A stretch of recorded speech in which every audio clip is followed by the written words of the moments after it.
In the modest apartment filled with salvaged electronics and discarded hearing aids, Thomas Rivera works through another sleepless night.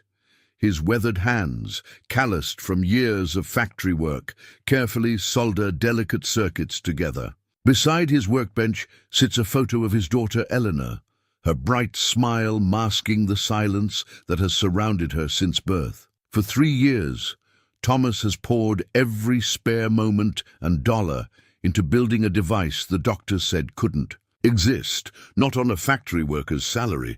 But tonight is different. Tonight, the small LED on his latest prototype glows steady green. What happens next will change not just Elena's life, but the lives of thousands of families facing the same struggle. But how could a father's desperate invention lead to a moment that would touch millions of hearts worldwide? Before we jump back in, tell us where you're tuning in from. And if this story touches you, make sure you're subscribed, because tomorrow I've saved something extra special for you. The whisper of dawn crept through the factory windows as Thomas Rivera swiped his ID badge. 4:45 a.m. Early as always. The extra hours weren't for the overtime pay, though heaven knew he needed that too. These quiet moments before the morning shift let him think, plan, and most importantly, remember. Settling at his workstation, Thomas pulled out a worn leather journal from his bag. Not just any journal, Eleanor's baby journal. The first pages told a story of joy. Birth weight, first smile, tiny footprints pressed in ink. Then came the words that changed everything. Profound hearing loss, the specialist had said, her voice gentle but clinical. Bilateral, congenital. Maria had squeezed his hand so tight it hurt, both of them trying to be strong for each other. That was 8 years ago. Maria was gone now, taken by the same cancer that had emptied their savings 3 years before Elena's diagnosis. The journal's latter pages reflected a different kind of record. Circuit diagrams, component lists, and endless iterations of an impossible dream. The fluorescent lights hummed overhead as other workers began filtering in. Most knew his story. In a factory this size, word got around. Some thought he was crazy, pursuing an impossible dream. Others, like Miguel at the next station over, understood the depth of a parent's determination. "Hey, Thomas!" Miguel called out, his voice barely audible over the warming machinery. He slipped a small plastic bag across the workstation. "Found these in the recycling bin.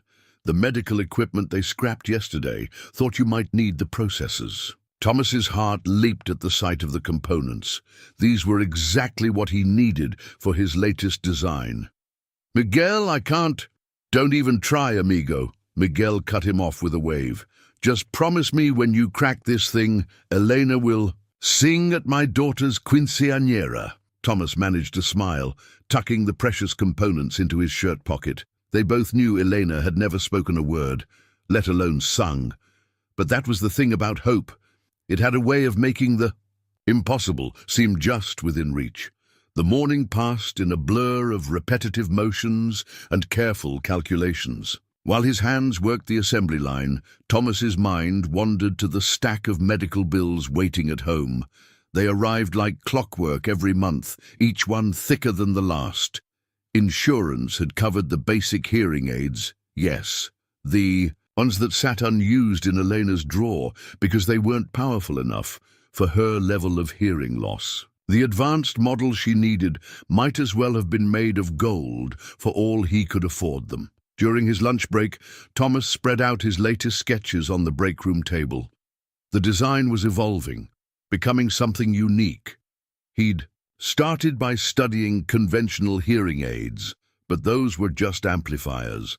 What Elena needed was different, a device that could process sound in a way her brain could understand. The solution had come to him one night while fixing the factory's automated testing equipment, digital signal processing. Miguel joined him, carefully setting down his coffee cup away from the drawings. "You know," he said thoughtfully, "my cousin works at that electronics store on Mason Street. Says they get returns all the time, perfectly good components they can't resell. Maybe we could work something out."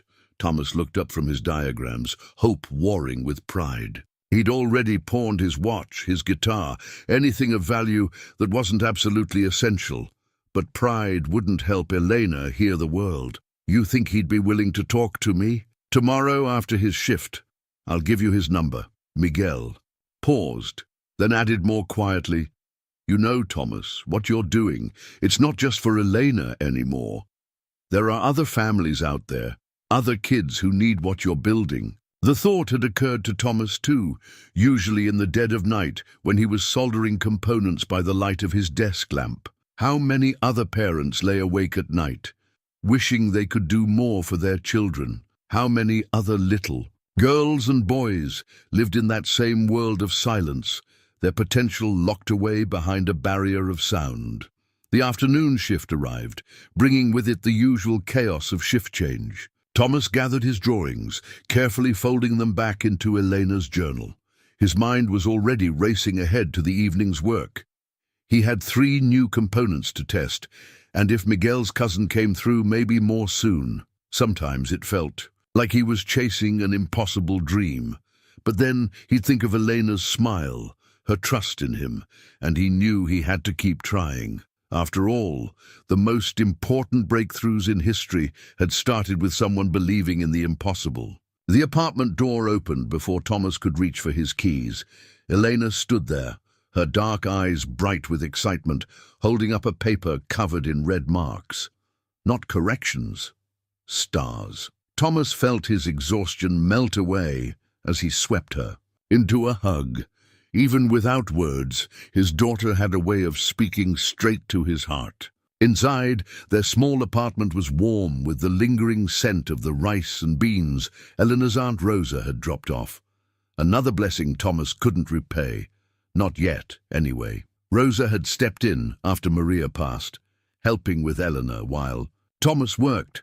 She never asked for anything in return, but he saw the worry in her eyes when she looked at his workbench, the growing collection of electronic parts that consumed every spare dollar. Elena tugged at his sleeve, pointing to her. Homework again before gesturing toward his workbench. Their own private sign language. She wanted to know if he'd be working on the device tonight. Thomas nodded, then held up 5 fingers. 5 minutes to change and eat something first. Her face lit up with understanding, and she skipped off to her room, probably to get the notebook where she drew pictures of all the sounds she wanted to hear first. Music always topped her list. Thomas watched her go, his heart heavy with love and determination. He'd missed her school presentation today. Another sacrifice in an endless series of them. The factory wouldn't approve any more time off, not after all the days he'd taken for Elena's medical appointments. Sometimes it felt like he was failing at everything, being a father, making ends meet, building this impossible device. But then Elena would smile at him like she had just now, with complete trust and confidence, and he knew he had to keep trying. After a quick dinner of leftover rice and beans, Thomas settled at his workbench. Elena pulled up her usual chair beside him, homework spread out on the corner of the desk. This was their evening ritual, father and daughter working side by side, one with circuits and solder, the other with multiplication tables and spelling words. The new components from Miguel felt like treasure in Thomas's hands. Each one represented hours of research, trial and error, and hope. He'd learned more about audio processing and digital electronics in the past 3 years than he had in all his years fixing factory equipment. Every failed attempt taught him something new. Every setback pushed him to think differently about the problem. Tonight, he was testing a new approach to sound processing. The breakthrough had come during his shift, watching the factory's quality control systems analyze defective parts. If a machine could identify subtle variations in manufactured components, why couldn't similar technology help process sound in a way that would work with Elena's unique hearing loss? Hours slipped by as Thomas worked, carefully integrating the new components into his latest prototype. Elena had dozed off in her chair, her math homework complete, her drawing notebook open to a new page. Thomas glanced over. She'd drawn what looked like musical notes floating in the air, with little hearts around them. His vision blurred with sudden tears. A sharp knock at the door startled them both. Eleanor sat up, rubbing her eyes, while Thomas checked the time. 9:47 p.m., too late for casual visitors. His heart sank as he approached the door, already knowing what he'd find. The envelope was white, official-looking, with the apartment complex's logo in the corner. Another late. Rent notice. Thomas slipped it into his pocket before Eleanor could see it, but the worry must have shown on his face. She was beside him instantly, her small hand slipping into his, squeezing gently. When had his little girl become so perceptive, so strong? Rosa called just as Thomas was tucking Eleanor into bed. "Mi hermano," she said, her voice tight with concern. "You can't keep going like this. Let me help more. Maybe it's time to consider the school the specialist recommended." Thomas knew the school she meant, the state-funded boarding. School for deaf children 3 hours away. The specialist had all recommended it, praising its programs, its resources, its success rates. But every time Thomas imagined Elena there, surrounded by strangers, separated from the only family she had left, no, he couldn't do it. Not while there was still hope. "I'm close, Rosa," he said, watching Elena sleep from the doorway. "The new design, it's different. If I can just get the signal processing right." Rosa's sigh crackled through the phone. "You've been saying that for 3 years, Thomas. I know you want to help her, but sometimes love means accepting what we cannot change." But that was the thing about love. Real love, the kind that kept you up at night, soldering circuits and studying technical manuals you barely understood. It didn't accept limitations. It found ways around them, through them, over them. Thomas thought of Elena's drawing, the musical notes floating like dreams on the page. Sometimes the biggest breakthroughs came just when everyone else had given up hope. That night, after Elena was asleep, Thomas sat at the kitchen table with his bills spread out before him. The numbers refused to add up differently, no matter how many times he rearranged them. Rent notice, electricity warning, credit card minimum. Payments that barely touched the principal. And now Elena's school needed money for the spring field trip. Another experience he couldn't bear to deny her. His fingers traced the worn gold band on his left hand. Maria's voice echoed in his memory. "Love isn't in the things you keep, mi amor. It's in the things you're willing to give up for those you love." The ring caught the dim kitchen light, a final treasure from happier times. The pawn shop opened at 7. Thomas was there at 6:45, the gold band heavy in his pocket. The morning was cold, a hint of frost coating the sidewalk, but he barely noticed. His mind was already at Mason Street Electronics, calculating what components he could afford with the ring money. "Back again, Mr. Rivera?" Old Joe, the pawn shop owner, didn't look surprised to see him. They'd done this dance before. The watch, the guitar, Maria's silver necklace. Each time Thomas had promised himself it would be the last time. "The ring," Thomas said simply, placing it on the counter. Joe picked it up, examining it under his jeweler's loupe, though they both knew its value already. The old man's face softened with understanding. "You sure about this? Wedding rings, they mean something." Thomas thought of Elena's drawing, the musical notes floating in the air. "Yes," he said, "it means doing whatever it takes." The cash felt wrong in his hands.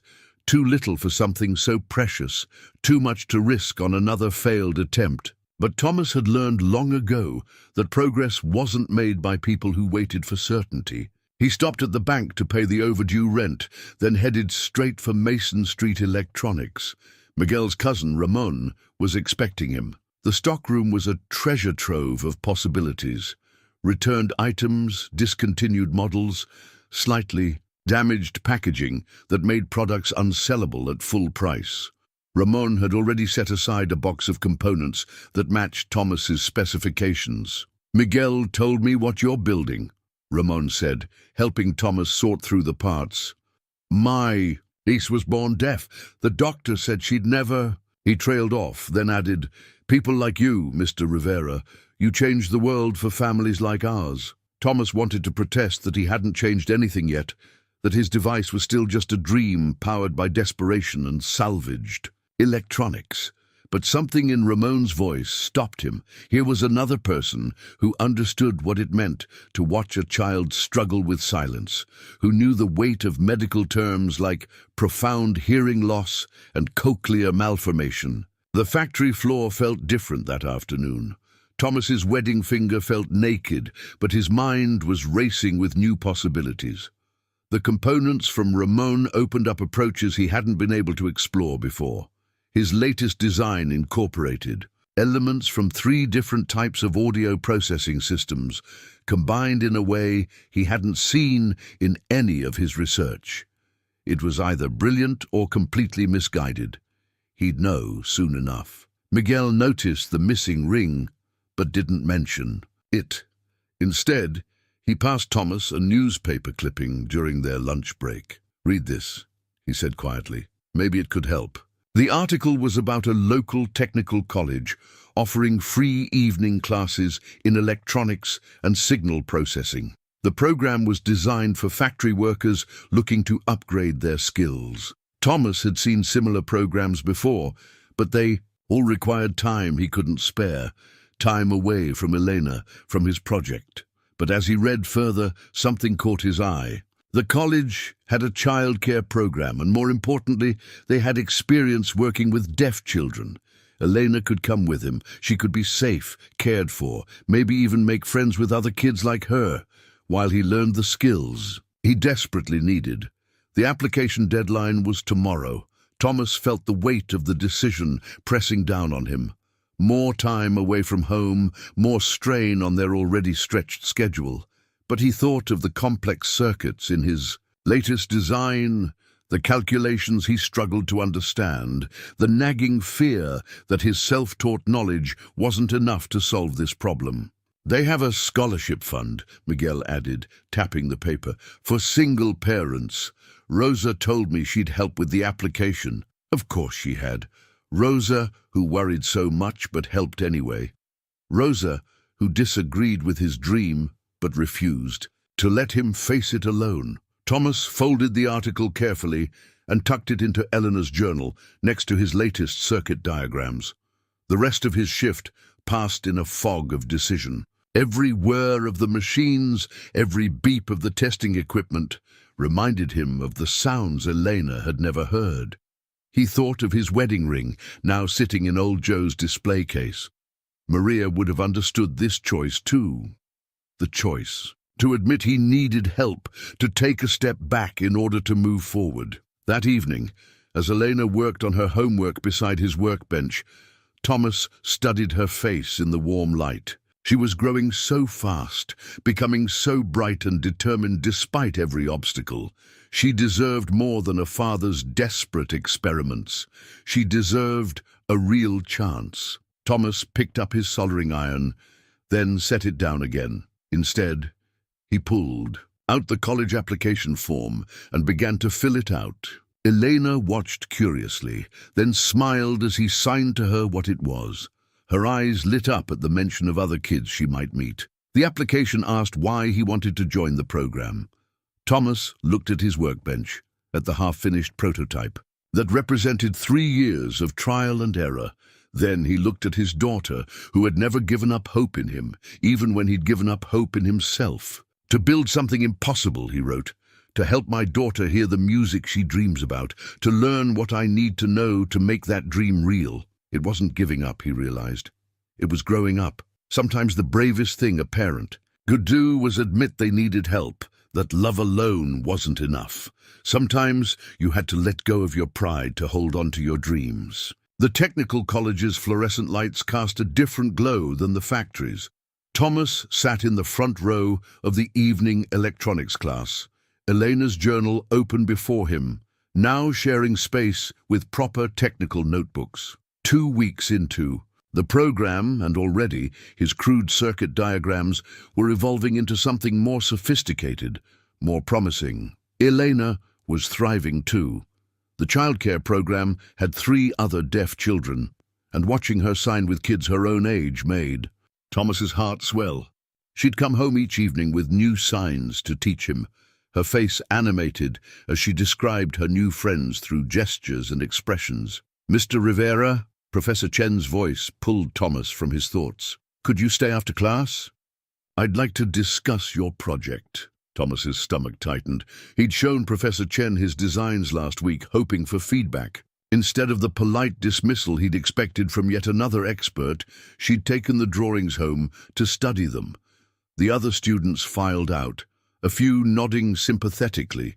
They all knew his story by now. Thomas remained in his seat, watching. Professor Chen gathered her materials. She pulled out Eleanor's journal from her bag, now marked with yellow sticky notes. "I spent the weekend reviewing your designs," she said, sitting down beside him. "They're fascinating, unorthodox, but fascinating. You've approached the problem from an angle I've never seen before." Thomas braced himself for the "but" that usually followed such comments. Instead, Professor Chen opened the journal to his latest diagram.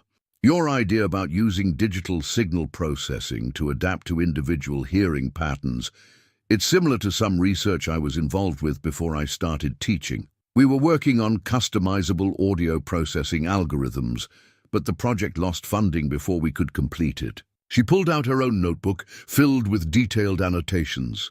"I think you're onto something here, Thomas. The way you've configured the feedback suppression circuit, combined with adaptive signal processing, it's innovative. Rough, yes, but the core concept is sound." Thomas stared at her notes, hardly daring to believe what he was hearing. "You mean it could work?" "With refinement, yes. The basic principles are solid. You'll need to modify the power supply design, upgrade the processor specifications, but—" She smiled. "Would you be interested in some help? I still have contacts in the field, access to resources you might find useful." Thomas thought of Elena, drawing those musical notes night after night. "I'd be grateful for any help you could offer." "Good, because I've already reached out to some colleagues. There's a research team at the university working on adaptive audio technology. They're very interested in your approach." The next few weeks passed in a blur of accelerated learning. Professor Chen, Sarah, as she insisted he call her, arranged for Thomas to audit advanced electronics courses between his regular classes. She introduced him to Dr. Patel at the university, who offered access to their testing equipment. On weekends, most importantly, she helped Thomas understand the complex mathematics behind digital signal processing, translating academic theory into practical applications. Elena noticed the change in her father. His hands moved with new confidence when he worked at his bench, and his eyes had lost that desperate edge of uncertainty. She spent more time watching him work now, fascinated by the precise movements that had replaced his former trial-and-error approach. One evening, as Thomas explained his latest modifications to Sarah, Elena tugged at his sleeve. She pointed to the device, then to her ear, her eyes asking the question she couldn't voice.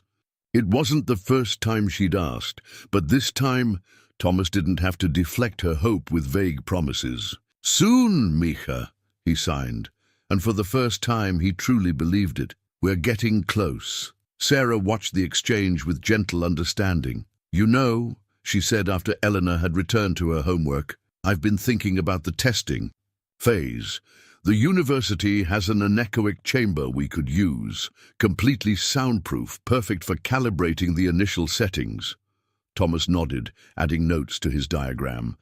The design had evolved dramatically under Sarah's guidance. What had started as a desperate father's dream was becoming something more, a genuine innovation in assistive hearing technology. "There's something else," Sarah continued, her voice careful. "Dr. Patel thinks your design could have wider applications. The way it adapts to individual hearing patterns. It could help people with different types of hearing loss, not just cases like Elena's." The implication hung in the air. Thomas thought of Miguel's words from months ago. It's not just for Elena anymore. He thought of Ramon's niece, of the other children in Elena's childcare group, of all the families facing the same struggles he had. "The university has a patent office," Sarah added quietly. "They could help protect your invention. Make sure it reaches the people who need it, and the licensing fees could help fund further development, maybe even—" She glanced at Elena. "Maybe even her future education." Thomas looked at his daughter, bent over her math homework with fierce concentration. She'd grown so much in these past months, not just in height, but in confidence. The technical college had shown her a world where her silence didn't define her, where other kids shared her experiences and dreams. "What would it involve?" he asked finally. Sarah's face lit up. She pulled out a folder she'd clearly prepared for this moment. "First, we document everything. Your original designs, the modifications, the testing protocols. Then we work with the patent office to protect your intellectual property. After that," she smiled, "after that, we change some lives." Thomas turned back to his workbench, where his latest prototype sat surrounded by Sarah's detailed notes. The simple LED that had given him hope all those months ago now shared space with sophisticated testing equipment, precision tools, and properly calibrated components. But the heart of the device remained the same, a father's love, transformed by knowledge and support into something that could touch countless lives. He picked up his soldering iron, its familiar weight now balanced by new purpose. "Let's do it," he said. "Let's make it real." The university's anechoic chamber looked like something from a science fiction movie. Sound-absorbing foam pyramids covered every surface, creating an environment of absolute silence. Thomas stood in the center, holding his latest prototype while Dr. Patel made final adjustments to the testing equipment. "Remember," Sarah said, checking the calibration readings, "we're just testing basic sound detection today. Don't expect too much from this first trial." But Thomas couldn't help expecting.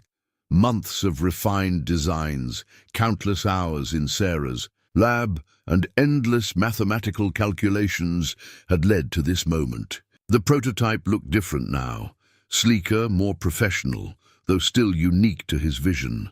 The core of his original design remained, but enhanced by proper engineering and Sarah's expertise. "Ready?" Dr. Patel asked from the control room, his voice coming through the intercom. Thomas gave a thumbs up and the first test began.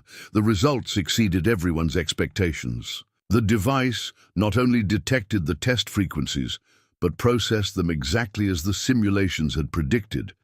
More importantly, it adapted to changes in sound patterns, demonstrating the flexible response they'd been seeking. "Thomas," Sarah's voice was thick with emotion, "do you realize what this means? The adaptive processing, it's actually working better than our model suggested it would." The next set of tests confirmed it. Thomas's innovative approach to digital signal processing, combined with the university's resources and Sarah's guidance, had produced something genuinely new. Dr. Patel was already talking about publishing. The results, about presenting at conferences, about changing the landscape of assistive hearing technology. But Thomas could only think about Elena. That evening, he brought the test results home, spreading them across the kitchen table while Elena did her homework. She noticed his excitement, looking up from her books with curious eyes. Thomas signed to her slowly, measuring each word. "The tests went well today." "Very well." Elena's face lit up. She pointed to her ear, then to the papers, her question clear. Thomas nodded, but held up his hands in a cautioning gesture. "We need more tests," he signed. "Need to be sure it's safe." She nodded solemnly, but her eyes shone with hope. Later, after she'd gone to bed, Thomas found a new drawing in her notebook. She'd sketched their family, him, her, Aunt Rosa, even Miguel and Sarah, all standing together, surrounded by those floating musical notes she loved to draw. But this time, the notes weren't just around them, they connected everyone together, like a visible thread of sound. The next few weeks brought a whirlwind of activity, more tests, each more promising than the last. Dr. Patel's colleagues coming to observe, asking questions, offering suggestions. Sarah working late into the night, helping Thomas refine the power system and miniaturize the components. Word spread through the deaf community. Parents began showing up at the university lab, asking about the device, sharing stories of their own struggles with existing hearing aids. Thomas recognized the look in their eyes, the same desperate hope he'd carried for so long. One mother, clutching the hand of a little boy about Elena's age, approached Thomas after a test session. "We've tried everything," she said, her voice breaking. "The conventional hearing aids, the implants, nothing works with his particular condition. When we heard about what you're developing," Thomas looked at the boy, saw the same bright intelligence in his eyes that Elena had, the same determination to connect with a world that seemed just out of reach. He thought of all the nights he'd worked alone, believing he was fighting a solitary battle. Now he understood. He'd never been alone. Every parent of every deaf child fought this same fight, carried this same dream. "It's not ready yet," he told the mother gently, "but we're getting closer, and when it is ready," he smiled at her son, "it will be for all of them." Miguel visited the lab on a Saturday, bringing Elena with him for a special viewing of the testing equipment. She was fascinated by the anechoic chamber, giggling silently at how the foam pyramids looked like a giant spiky cave. Thomas watched her explore the space, remembering that first crude prototype on his kitchen workbench. How far they'd come. "You did it, amigo," Miguel said quietly. "You actually did it." Thomas shook his head. "We did it, all of us, you, Rosa, Sarah. I never would have gotten here alone." "And the patent application? Filed last week? The university's lawyers? Think it's strong, unique enough to protect the core innovation." Thomas ran his hand along the testing console. "Any licensing fees will go into a foundation for other families who need help accessing the technology." Miguel nodded approvingly. "Maria would be proud," he said, "not just of the device, of the man you've become." Thomas felt tears threatening and quickly busied himself with some equipment adjustments, but he knew Miguel was right. Maria had always believed in his potential, even when he doubted himself. She would have loved seeing him here, in a real laboratory, his desperate dream transformed into something that could help not just their daughter, but countless others. The breakthrough came on a quiet Tuesday afternoon. They were running another series of tests when Sarah suddenly grabbed Thomas's arm, pointing to one of the monitoring screens. "Look at this frequency response curve," she said excitedly. "It's perfect, absolutely perfect." Thomas stared at the display, his vision blurring. The wave pattern showed exactly what they'd been trying to achieve. Clean signal processing across the full spectrum of frequencies Elena's unique condition required. They ran the test 3 more times. The results remained consistent. "It's ready," Sarah said softly, "ready for real-world testing." Thomas looked through the observation window to where Elena sat in the waiting area, drawing in her notebook.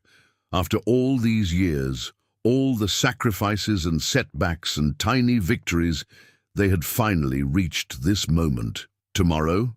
he asked, his voice hardly more than a whisper. Sarah squeezed his hand. "Tomorrow. First thing in the morning." Thomas barely slept that night.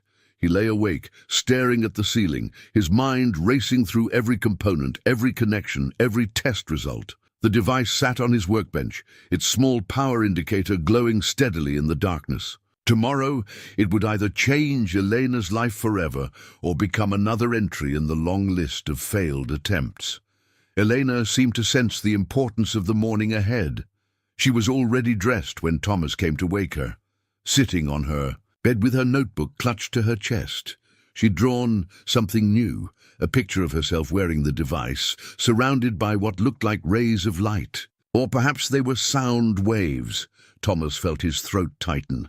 The drive to the university was quiet, even by their standards. Rosa met them in the parking lot, her face a mixture of hope and worry. She'd been skeptical of Thomas's dream for so long, but she'd never stopped supporting him, never stopped helping with Elena. Now she reached for his hand, squeezing it the way Maria used to. "Whatever happens," she said softly, "you've already moved mountains, hermano." The testing room was different from the anechoic chamber. Sarah and Dr. Patel had set it up to feel welcoming, almost homey, with comfortable chairs and warm lighting. They wanted Elena to feel at ease for what could be a life-changing moment. "Remember," Sarah said, as she helped Elena settle into the main chair, "we'll start very quietly, very gradually. The device is designed to adapt to her specific hearing pattern, but it needs time to calibrate." She turned to Elena, signing slowly and clearly. "If anything feels uncomfortable, you just raise your hand, okay?" Elena nodded, her expression serious. Thomas knelt beside her chair, showing her the device they'd worked so long to create. It looked deceptively simple now, elegant even, thanks to the university's manufacturing resources. Elena touched it gently, tracing the curves they'd designed, specifically for her. "Ready, Mija?" Thomas signed. Elena's answering smile was brighter than the morning sun. The room fell silent as Sarah made the final adjustments. Thomas held his breath as she activated the device. For a moment, nothing seemed to happen. Elena sat perfectly still, her eyes wide, focusing on something no one else could see. Then her hand flew to her mouth. Thomas felt his heart stop. Was something wrong? Was it hurting her? But Elena wasn't raising her hand to signal discomfort. Instead, tears were rolling down her cheeks, and her face, her beautiful face, was filled with wonder. Sarah was watching the monitoring equipment, making tiny adjustments. "The calibration is perfect," she whispered. "It's processing exactly as we hoped." Slowly, carefully, Dr. Patel began the testing sequence. Simple tones first, then gradually more complex sounds. Elena's reactions told them everything their instruments confirmed. She was hearing, really hearing, perhaps for the first time. In her life, Thomas couldn't stop his own tears when Elena turned to him, pointing at her chest with an expression of pure amazement. She could hear her own heartbeat. His daughter, who had lived 8 years in silence, was discovering the sound of her own heart. The next hour passed in a blur of careful tests and adjustments. They kept the sound levels low, letting Elena's brain adjust to this new world of sensation. But her enthusiasm grew with each successful test. She giggled, actually giggled out loud, when they played a recording of a kitten meowing. Rosa had moved to stand behind Thomas, her hands gripping his shoulders. He could feel her trembling. "Dios mío," she whispered. "Thomas, you did it. You really did it." But the real moment, the one Thomas would remember until his dying day, came when they tested human speech. Sarah had suggested they start with a simple phrase, something meaningful but not too overwhelming. Thomas knew exactly what to say. Leaning close to Elena, he spoke the words he'd been saving for this moment. "I love you, Mija." Elena's eyes went wide. Her hands flew to the device, then to her ears, then to her heart. And then she did something that made everyone in the room gasp. She spoke. "Papa," she said, the word awkward but clear. "Papa." Thomas gathered her in his arms as she repeated the word over and over, feeling the vibrations of her voice against his chest. This was what sound felt like. This was what miracles sounded like. The news spread quickly through the university, then through the local deaf community. By afternoon, the laboratory's waiting room was filled with families, all hoping to learn more about the device that had helped Elena hear. Dr. Patel was already talking about expedited clinical trials, about fast-tracking the approval process. Sarah found Thomas in the middle of the excitement, pulling him aside to show him something on her tablet. "Look at these emails," she said. "They're from research hospitals all over the country. Word's getting out about what we've achieved here. This could help thousands of children, Thomas, maybe more." But Thomas was watching Elena. She hadn't stopped exploring sounds since the first test. Every new noise made her face light up with discovery. She was currently sitting with Miguel's daughter, the two girls giggling as they played a simple word repetition game. "We'll need to set up proper production facilities," Sarah continued. "Quality control, distribution networks. The university's already talking about partnering with medical device manufacturers who share our vision."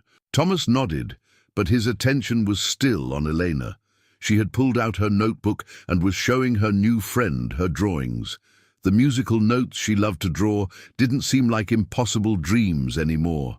They were promises, waiting to be kept. Thomas. Sarah touched his arm. Are you okay? He turned to her, finding it hard to speak around the lump in his throat. I never thought we'd actually get here, that it would really work. Sarah smiled, her own eyes bright, with tears. That's the thing about impossible dreams, she said. Sometimes they just need the right combination of love, determination, and a little help from the community. Looking around the crowded laboratory, Thomas knew she was right. His impossible dream had become real, not just through his own efforts, but through the support of everyone who had believed. Miguel, Rosa, Sarah, Dr. Patel, even old Joe at the pawn shop. They had all contributed to this miracle. Elena caught his eye from across the room and beamed at him. "Papa," she said again, the words still new and precious on her tongue. "I hear you, Papa." The letter arrived on expensive paper, bearing the logo of one of the world's largest medical device manufacturers. Thomas read it 3 times at the kitchen table, while Eleanor practiced her speech exercises. Her voice, growing stronger each day, provided a soundtrack to his racing thoughts. Substantial acquisition offer, proprietary technology, global distribution network. The words blurred together, but the numbers remained sharp and clear. More money than Thomas had ever imagined possible, enough to secure Elena's future, to pay for the best schools, to never worry about medical bills again. But there was a catch. There was always a catch. "They want exclusive rights," Sarah said when he showed her the letter the next day. They were in her office at the university, where a wall of whiteboards now held plans for clinical trials and production scaling. This would mean they could set the price, Thomas finished, control who gets access. Sarah nodded grimly. And knowing Meditech's business model, they'll price it for maximum profit, not maximum accessibility. Thomas thought of the families who'd been visiting the lab, their faces full of the same desperate hope he'd carried for so long.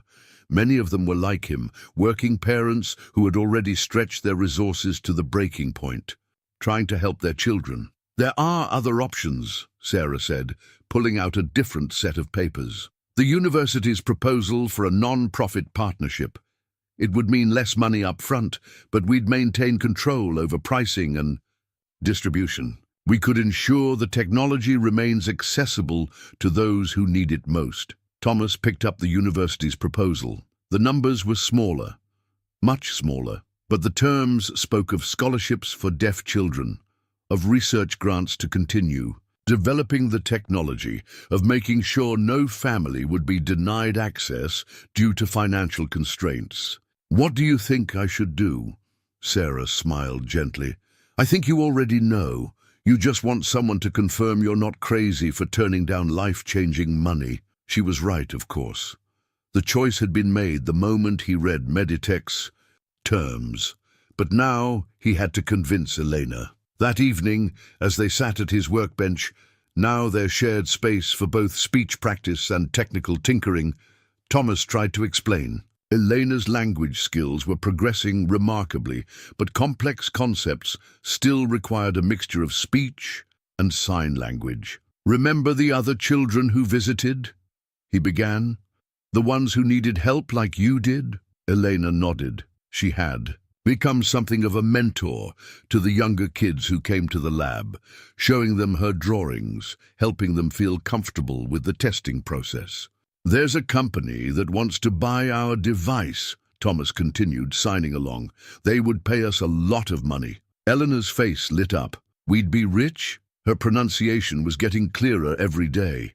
"Yes, very rich." But Thomas paused, making sure she was following.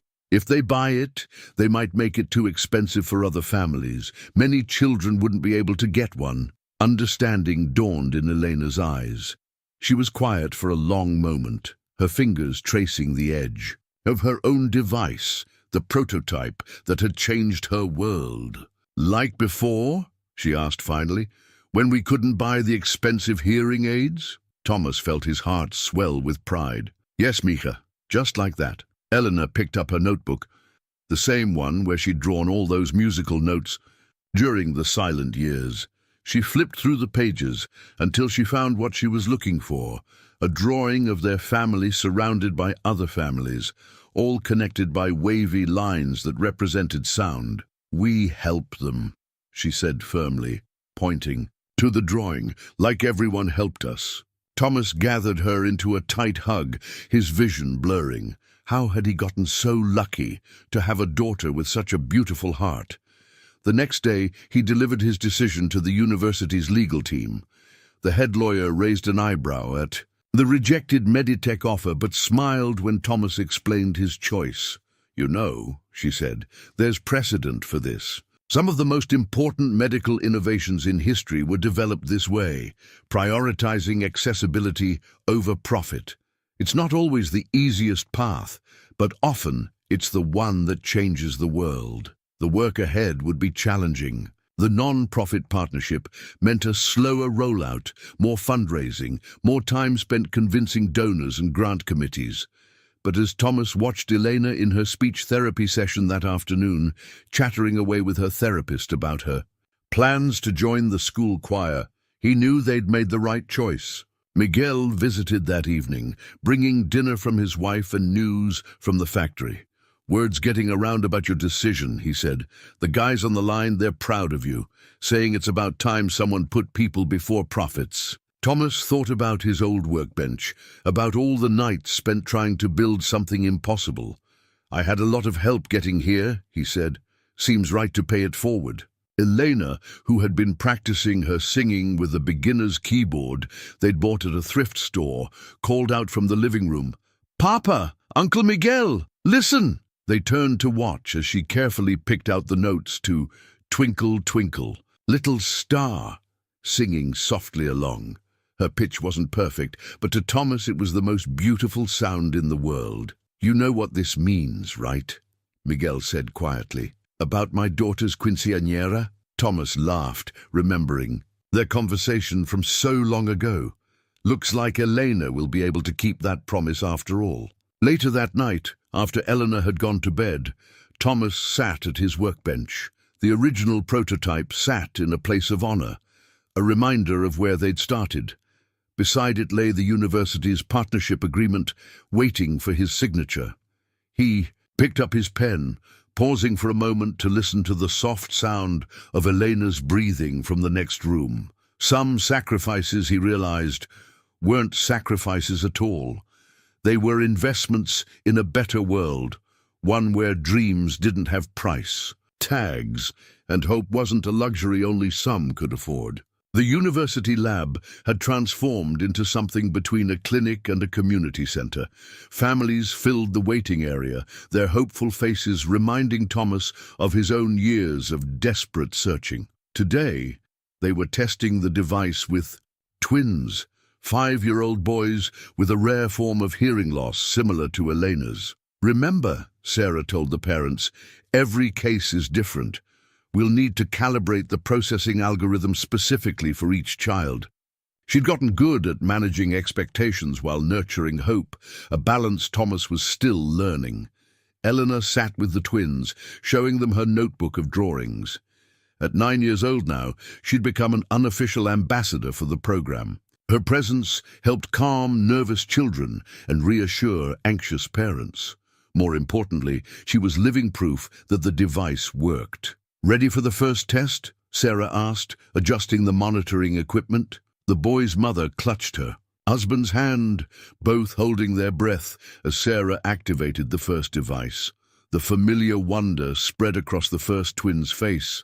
That moment of discovery Thomas had now witnessed dozens of times, but which never failed to move him. Then came the tears, the laughter, the first halting attempts at speech.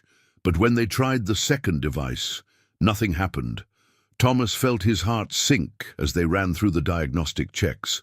Something was wrong with the signal processing. The same innovative feature that made the device unique was failing to calibrate properly. "We'll need to rebuild it," he said finally, trying to soften the blow for the parents.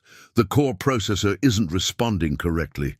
It might take a few days or weeks, Sarah added quietly. Their supply of specialized components was running low, and their next shipment wasn't due for a month. The non-profit path meant dealing with tight budgets and limited resources. The parents tried to hide their disappointment, but Thomas saw the shadow cross their faces. One twin would go home hearing, while the other would have to wait. It was exactly the kind of inequality they'd fought so hard to prevent. That evening, Thomas stayed late at the lab, poring over the failed device's diagnostics. Elena sat in her usual spot, doing homework and occasionally practicing her singing. Her voice, sweet and clear now, provided a poignant counterpoint to his frustration. "Maybe we could modify the algorithm," Sarah suggested, rubbing her tired eyes. "Make it less dependent on the specialized processors." "But that would reduce its adaptability," Thomas argued. "The whole point was to create something that could adjust to individual hearing patterns." He traced the circuit pathways he knew by heart. "There has to be another way." A knock at the lab door interrupted their discussion. It was Miguel, still in his factory uniform. "Thought I'd find you here," he said, setting down a paper bag that smelled of his wife's cooking. "Rosa told me about the twins." Thomas nodded, wearily. "We're stuck, Miguel. Without those processors." "About that." Miguel pulled something from his pocket, a small package wrapped in anti-static plastic. "Remember Ramon? His electronics store got bought out by a bigger chain. They're clearing out their old inventory. Inside the package were 5 of the exact processors they needed." "Miguel, these must have cost—" "The whole factory pitched in," Miguel cut him off. "Even the new guys on the line. Everyone's heard about what you're doing here." He smiled. "Consider it an investment in the future." Thomas stared at the precious components, his vision blurring. Elena came over to see what was happening, and her face lit up when she understood. "For the other twin?" she asked excitedly. "He can hear too." "Yes, mija," Thomas managed, "thanks to our family at the factory." They worked late into the night, Elena eventually falling asleep on the lab's small couch. By morning, they had rebuilt the device with one of the new processors. The second twins test was scheduled for that afternoon. News of the factory workers' contribution spread through the deaf community. More offers of help began pouring in. A local tech company donated testing equipment. A retired audiologist volunteered to help with assessments. Parents whose children had already received devices started a support group for new families. The second twins test was a complete success. Watching the boys communicate with each other for the first time through speech, Thomas was reminded of Elena's first words. Every successful case felt like a miracle renewed, but challenges remained. Their waiting list grew longer as word spread. Some families traveled hundreds of miles for a chance to participate in the program. The university's resources were stretched, thin, and despite their best efforts, they couldn't help everyone as quickly as they wanted to. "We need to think bigger," Sarah said during one of their late-night planning sessions. "Train more technicians, set up satellite centers in other cities." "With what funding?" Thomas asked. But he was already sketching ideas in Elena's old journal, now nearly full with both technical diagrams and her drawings. "Actually," Sarah smiled, "I might have some news about that. Remember Dr. Patel's presentation at the Medical Innovation Conference last month? It caught some attention, important attention." She pulled up an email on her tablet. Thomas read it twice, his heart racing. A major healthcare foundation wanted to fund their expansion, not as a commercial venture, but as a model for accessible medical innovation. "They're interested in our whole approach," Sarah explained, "using community resources, keeping costs low, training parents to help maintain the devices. They think it could work for other medical technologies too." Thomas thought of all the pieces that had come together to make this possible. Miguel's components, Ramon's supplies, Rosa's support, the factory workers' contributions, the university's partnership, and now this potential for expansion. Elena stirred on the couch where she'd been reading, picking up on the excitement in their voices. "Good news, Papa?" "Yes, mija. Very good news." He showed her the email. She'd become quite good at reading technical documents, her curiosity about the device expanding into a broader interest in science and engineering. "More kids can hear?" she asked, her face brightening. "Many more," Sarah confirmed. "All over the country." Elena pulled out her notebook, a new one now, though she still drew musical notes connecting people together. "Will you teach them too?" she asked. "Like you taught me." Thomas looked at his daughter, remembering the silent child who had drawn dreams of music, who had never given up hope, even when he almost had. Now she was helping other children find their voices, turning her own miracle into hope for others. "Yes," he said softly, "we'll teach them all." The hospital conference room was packed with medical professionals, researchers, and families. Thomas sat at the presenter's table, fighting the urge to loosen his tie. A year ago, he would never have imagined himself here, preparing to address a national conference on medical innovation. But then again, a year ago he'd still been working the early shift at the factory. Eleanor sat beside him, reviewing her notes. At 10, she was the youngest presenter on the panel, but her role was crucial. She would demonstrate the device's effectiveness firsthand and share her experience with the audience. Her speech therapy had progressed so well that few would guess she had spent most of her life in silence. "Ready, Mija?" Thomas whispered. She nodded, then pointed to the back of the room where Rosa, Miguel, and Sarah sat together. Their core support team had grown into an extended family, bound together by shared purpose. Dr. Patel approached the podium to begin the session. "Today, we're discussing more than just a technological breakthrough," he said. "We're exploring a new model of medical innovation, one that puts accessibility and community involvement at its heart." Thomas watched the audience as Dr. Patel described their project's evolution. There were other parents there, he noticed, their faces bearing the same look of desperate hope he'd once carried. But there were also young engineers, medical students, and industry professionals, all taking careful notes. When it was Thomas's turn to speak, he kept his presentation simple. He talked about late nights at his workbench, about salvaged components, and impossible dreams. He talked about the community that had rallied around them, the factory workers pooling their resources, the electronics store owner offering supplies, the university opening its doors to a father's desperate project. "Innovation doesn't just happen in corporate labs," he said.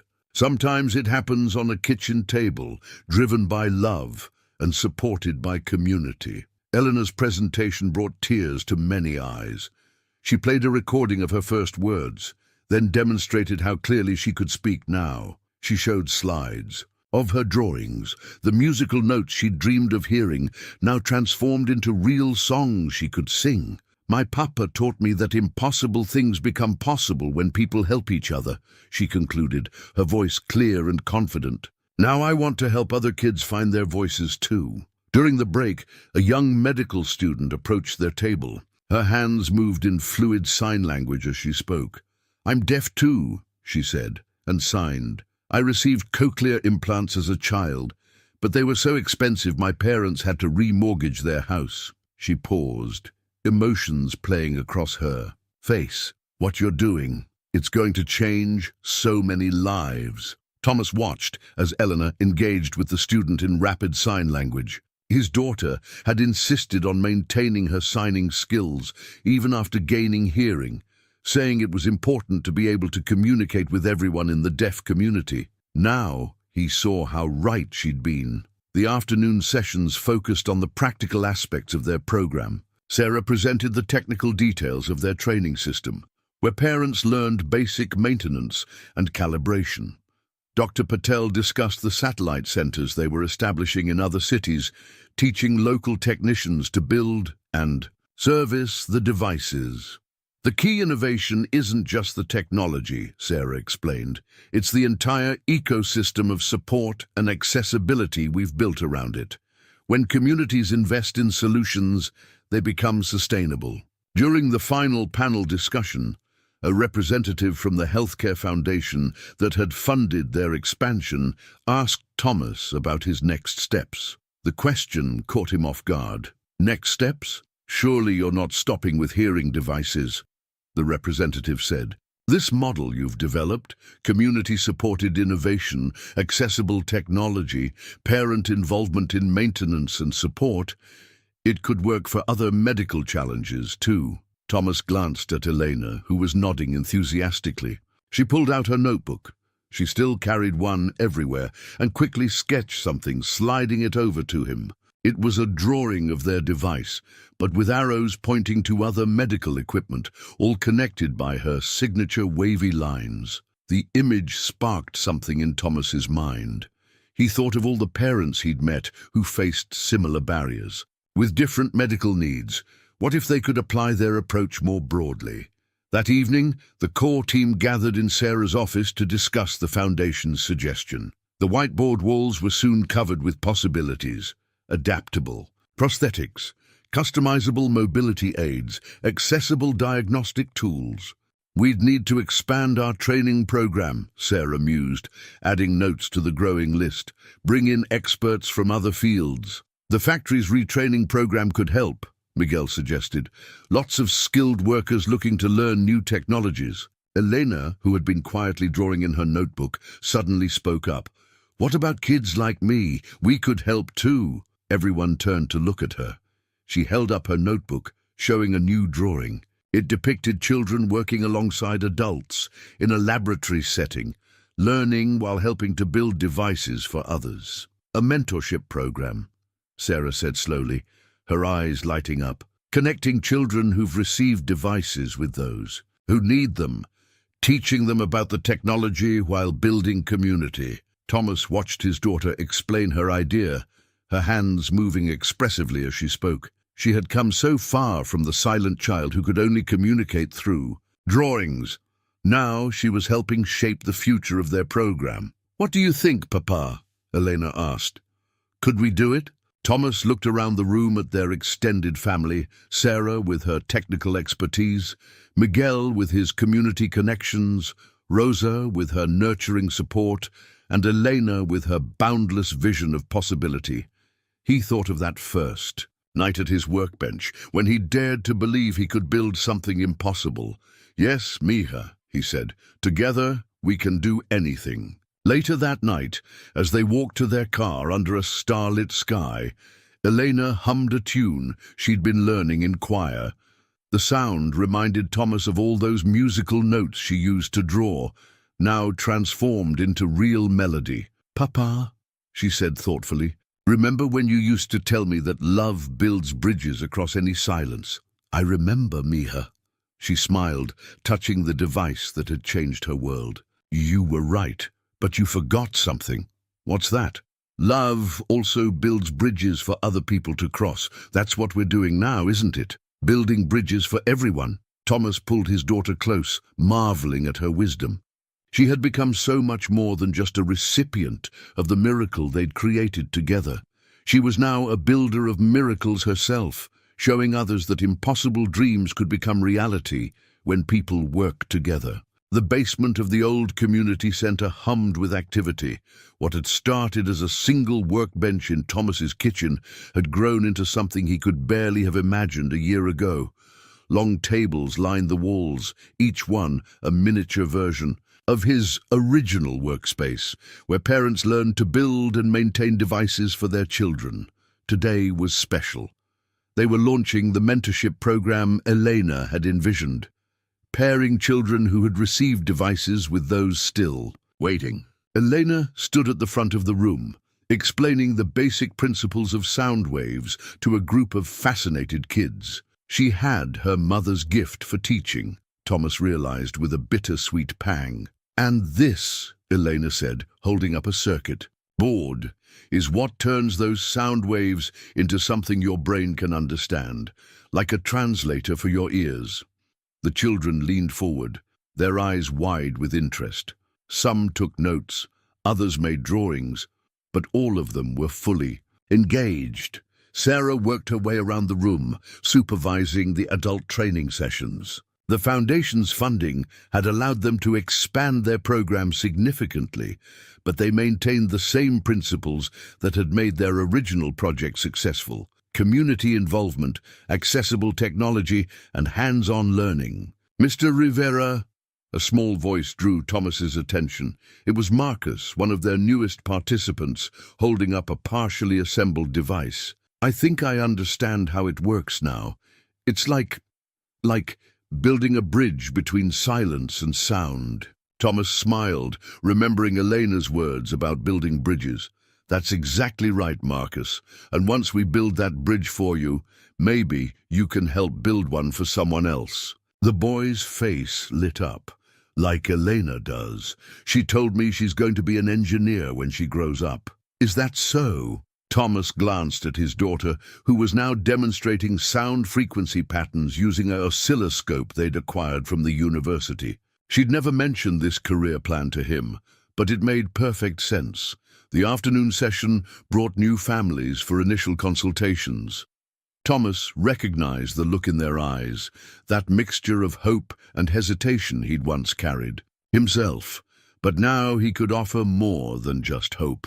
He could show them real results, introduce them to a community of support, and give them a path forward. One mother, clutching a referral letter from her doctor, caught Thomas's attention.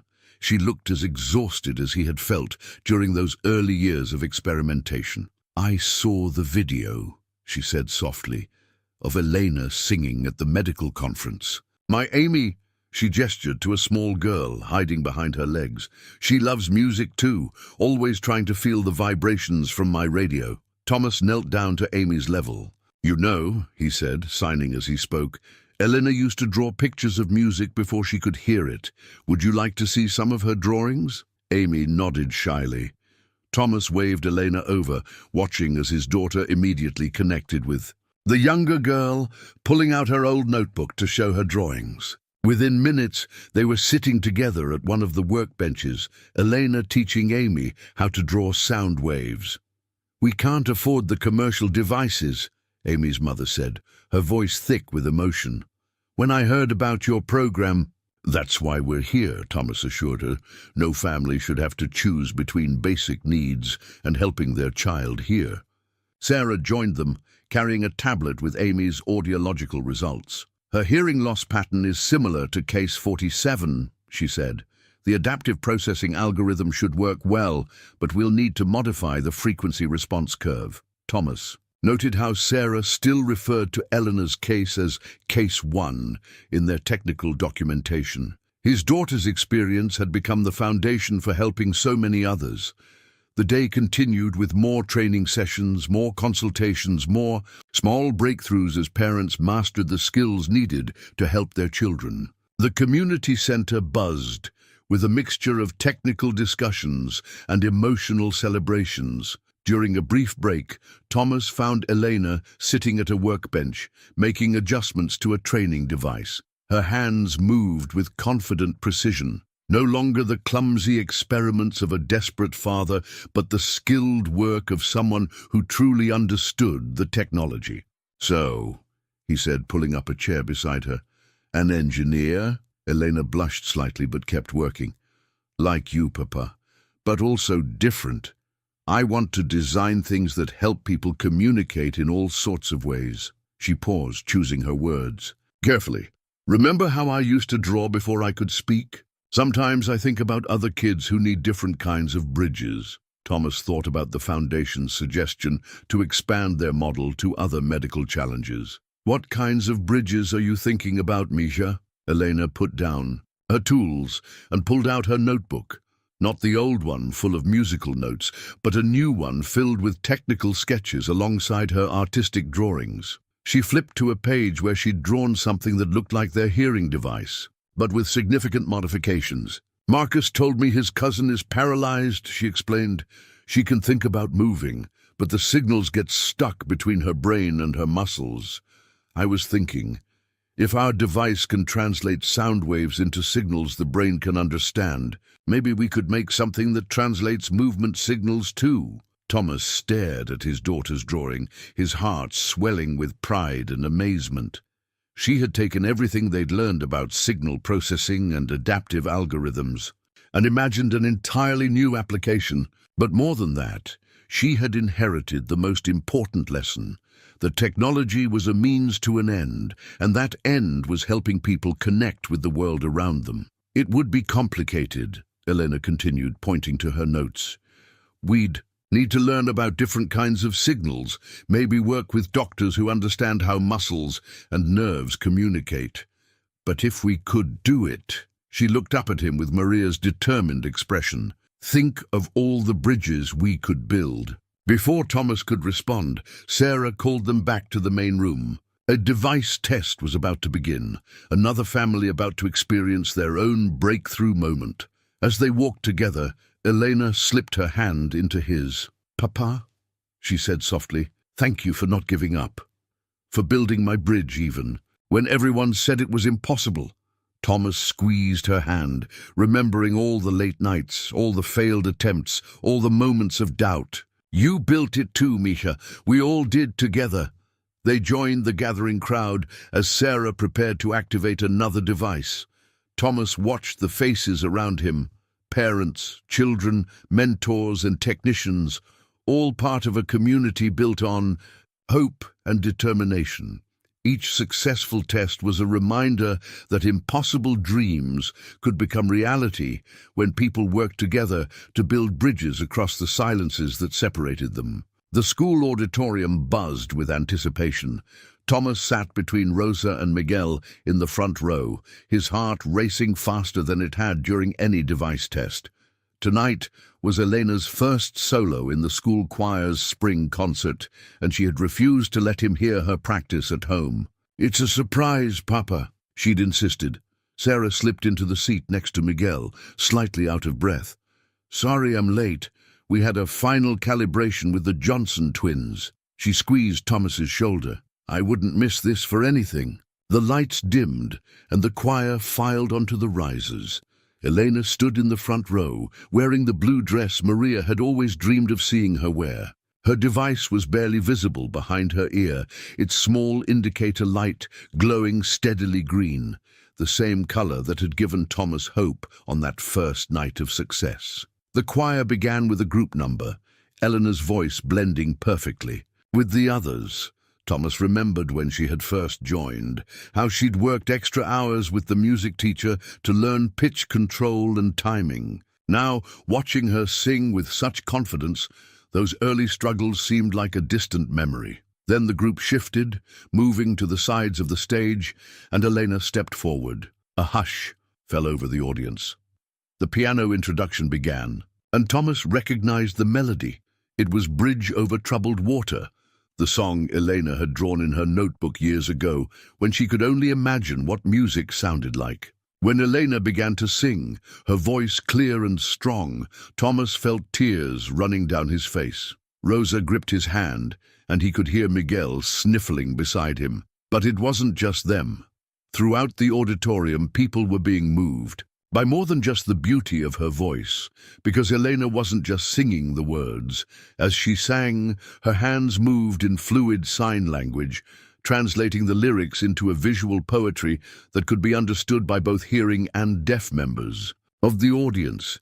She had taken two worlds that were once separated and bridged them with her performance. In the back of the auditorium, Thomas could see some of the families from their program. Parents and children who had come to support Elena, who saw in her their own hopes for the future. Amy, the young girl who loved feeling music's vibrations, sat with her mother, her eyes wide with wonder as she watched Elena sing and sign. When the song ended, there was a moment of perfect silence. Then the audience erupted in both applause and the waving hands of deaf applause, a visual thunder of appreciation that brought fresh tears to Thomas's eyes. After the concert, families gathered in the school lobby. Elena was surrounded by well-wishers, but she kept looking around until she spotted Amy in the crowd. She made her way over to the younger girl, kneeling down to her level. "Did you feel the music?"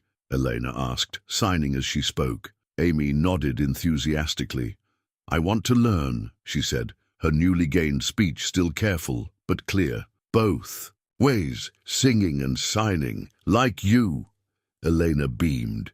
"We'll learn together," she promised. "Music belongs to everyone." Later that night, after the celebrations had ended and they were driving home, Elena was unusually quiet. Thomas glanced at her in the rearview mirror. "Everything okay, Mija?" "I was thinking," she said slowly, "about all the different ways people can hear music, with their ears, their eyes, their hands." She pulled out her notebook. She still carried one everywhere, though now it contained both artistic drawings and technical sketches. What if we could make our device do more? Help people experience music in whatever way works best for them. Thomas thought about the Foundation's encouragement to expand their innovations. "You mean like adding visual or tactile components?" "Yes!" Elena's excitement bubbled over. "And not just for music, for all kinds of sounds. Some people might want to see sound patterns, others might want to feel them. We could create different modules for different needs." Her hands moved animatedly as she explained her vision, sketching quick diagrams in her notebook. Thomas recognized the same passion that had driven him during those long nights at his workbench. But Elena's dreams were bigger, more inclusive. She didn't just want to build bridges between silence and sound, but between all the different ways people experience the world. When they got home, Elena went straight to their shared workbench. No longer the cluttered kitchen table of their early experiments, but a proper workspace where they continued to refine and improve their designs. She pulled out her technical notebooks, the ones she used for her advanced science classes at school.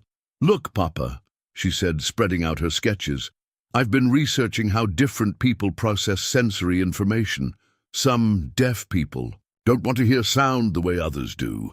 They want to experience it their own way. Why should they have to choose between silence and our way of hearing?" Thomas watched his daughter map out her ideas, her confidence reminding him so much of Maria.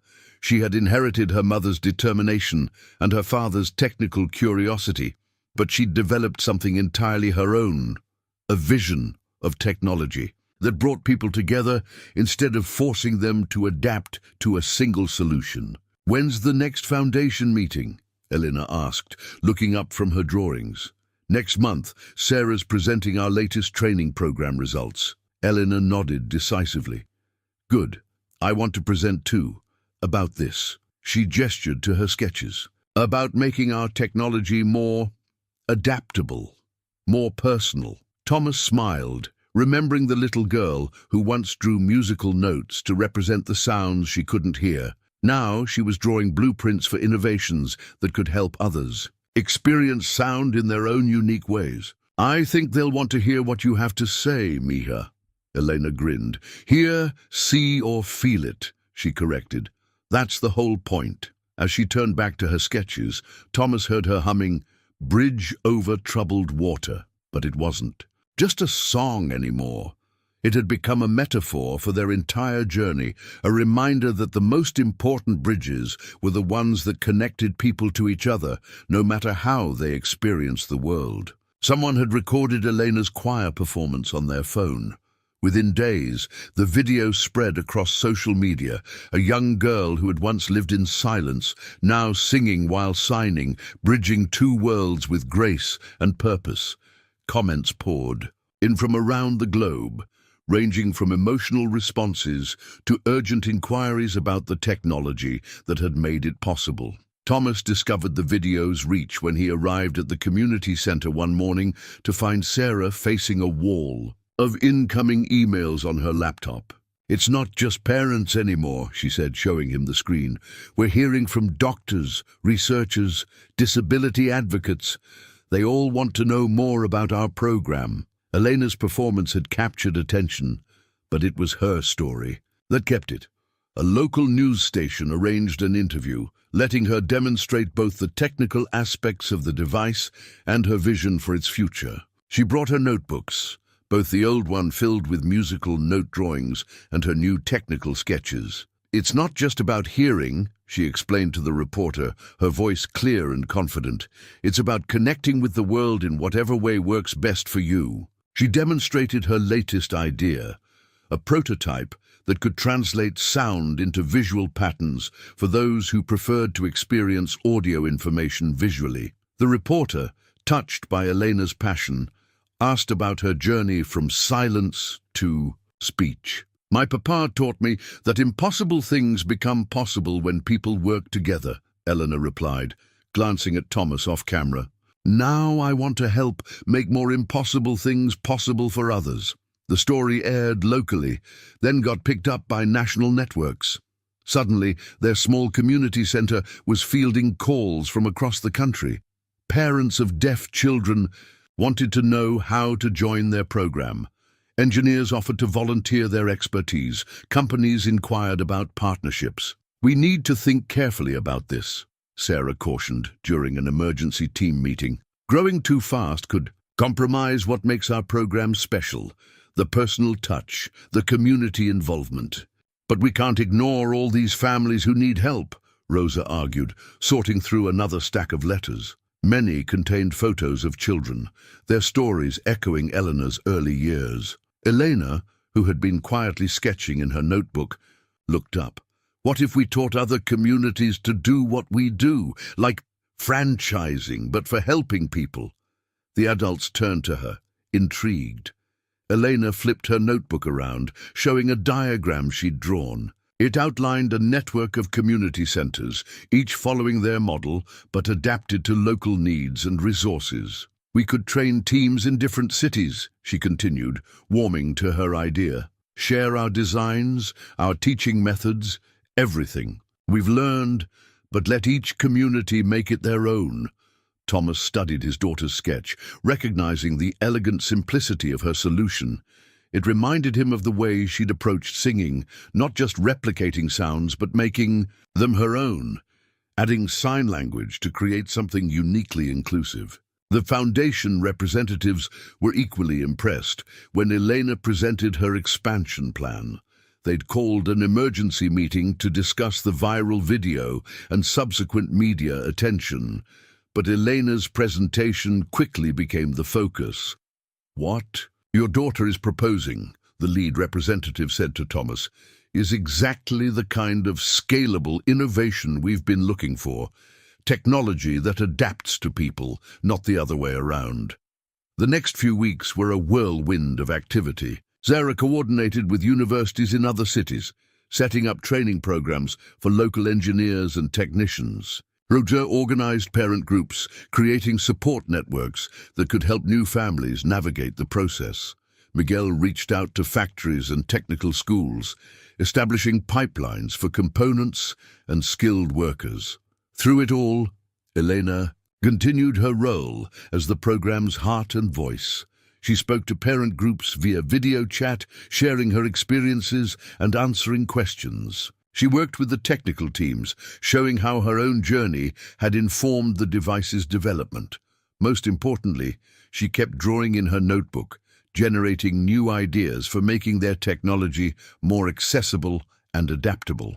The viral video had sparked something else too, interest from other young people who wanted to follow Elena's example. Children who had received devices began asking how they could help design and build them. Teenagers with different disabilities reached out, wondering if similar technology could help them. "We should start a youth engineering program," Elena suggested one evening at their workbench, teaching kids how to solve problems in their own communities. Thomas watched his daughter sketch out yet another program expansion. "You're not thinking small, Mija." Elena smiled, touching the device behind her ear. "You didn't think small when you decided to build this. You thought about what was needed, not what was easy." She had a point. What had started as one father's desperate attempt to help his daughter had grown into something far bigger. Not because they'd planned it that way, but because they'd remained focused on what mattered, helping people connect with the world and each other. The video's view count continued to climb, but the real viral spread was happening in communities across the country. Local groups were forming, inspired by their model of accessible innovation. Parents were learning to maintain and adjust devices for their children. Young people were getting involved in technical education with a clear purpose. "You've started a movement," Sarah told Thomas one afternoon, showing him photos from a newly opened center in another state. But the beautiful thing is, it's not about us anymore. Each community is making it their own. Thomas thought about Elena's choir performance, how she had taken a song and made it accessible to everyone in that auditorium, hearing and deaf alike. Their program was doing the same thing on a larger scale, helping people access technology in ways that worked for them. Elena's voice carried from the testing room, where she was helping Amy practice a song for her own upcoming school performance. The two girls switched effortlessly between speech and sign language, creating their own unique way of communicating. "Papa," Elena called, "come listen to what Amy's working on." Thomas smiled, heading toward his daughter's voice. The video might have gone viral, but the real story was still happening here, one connection at a time, as people found new ways to bridge the silences between them. The letter arrived on expensive legal stationery marked urgent in bold red letters. Thomas found it waiting on his desk at the community center, alongside the morning stack of training manuals and component requisition forms. As he read, his hands began to shake. Cease and desist, patent infringement, proprietary technology. The legal language was dense, but the message was clear. Meditech, one of the largest hearing aid manufacturers in the world, claimed that their device's adaptive processing system violated several of their existing patents. Zara's face went pale when he showed her the letter. "This is serious, Thomas. They're not just threatening us, they're demanding we shut down all our community centers and turn over our technical documentation." "Can they do that?" Elena asked from the doorway. She'd come to help with afternoon training sessions and had overheard their conversation. "Can they stop us from helping people?" Thomas wished he could shield her from this, but Eleanor had become too integral to their program to be protected from its challenges. "We'll figure something out, Mika. We always do." But this was different from the technical problems they'd solved together at their workbench. Meditech had armies of lawyers and millions in resources. Their community program, despite its recent growth, operated on a shoestring budget, with all funds going directly to helping families. The news spread quickly through their network.